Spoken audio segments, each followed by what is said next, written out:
નમસ્કાર, યલગાર ન્યૂઝમાં આપનું સ્વાગત છે। જોઈએ આજના મુખ્ય સમાચાર। નમસ્કાર, હું છું ઇમરાન મિર્જા, યલગાર ન્યૂઝ, છોટાઉદેપુર। નસવાડી તાલુકાના ખેડૂતો હાલ ભારે મુશ્કેલીમાં મુકાયા છે। ખાતરના વિતરણમાં થઈ રહેલી કથિત અનિયમિતતાઓને લઈને ખેડૂતોમાં ભારે રોષ જોવા મળી રહ્યો છે। નસવાડીના ગુજકો માસોલ ખાતર ડેપો પર હાલ ખેડૂતોની લાંબી લાઈનો જોવા મળી રહી છે। ખેડૂતોનો આક્ષેપ છે કે ખાતર મેળવવા માટે ફરજિયાત ખેતીની નકલ રજૂ કરવાની શરત તેમને મુશ્કેલીમાં મૂકી રહી છે। એટલું જ નહીં, નકલ રજૂ કર્યા પછી પણ તેમને પૂરતું ખાતર મળતું નથી। સૌથી ગંભીર આક્ષેપ એ છે કે ખાતરની સાથે અન્ય કૃષિ ઉત્પાદનો ખરીદવા માટે ખેડૂતો પર દબાણ કરવામાં આવી રહ્યું છે।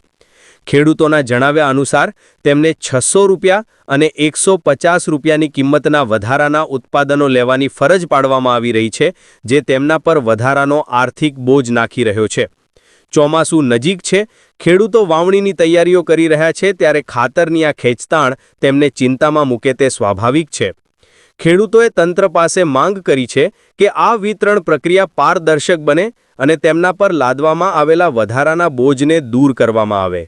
હવે જોવું એ રહ્યું કે તંત્ર આ મામલે ક્યારે જાગે છે અને ખેડૂતોને ક્યારે રાહત મળે છે। હું છું ઇમરાન મિર્જા, યલગાર ન્યૂઝ, છોટાઉદેપુર। જિલ્લાના નસવાડી તાલુકામાં સવારથી ખેડૂતોની લાઈન ખાતર લેવા માટે લાગેલી। અમને માહિતી એવી મળી કે મેનેજર જે છે સરકારી ડેપોના ખાતરના, તેમના દ્વારા 5 થેલી ખાતર આપવામાં આવે છે અને એની સાથે 900 રૂપિયાનું સામાન જેવી રીતે કે કેમિકલ અને બીજા કોઈક 3 પેકેટ આપવામાં આવે છે। એ માહિતી મળતા જ અમે આ ડેપોની મુલાકાત લીધી, ત્યારે અમને જાણવા મળ્યું કે એમની જે એજન્સી છે એમના દ્વારા સૂચનો કરવામાં આવેલા છે કે 5 થેલી ખાતરની સાથે આ 900 રૂપિયાનું સામાન તમારે ખેડૂત ઉપર આપવાનું, એટલે સીધો બોજ ખેડૂત ઉપર પડે છે।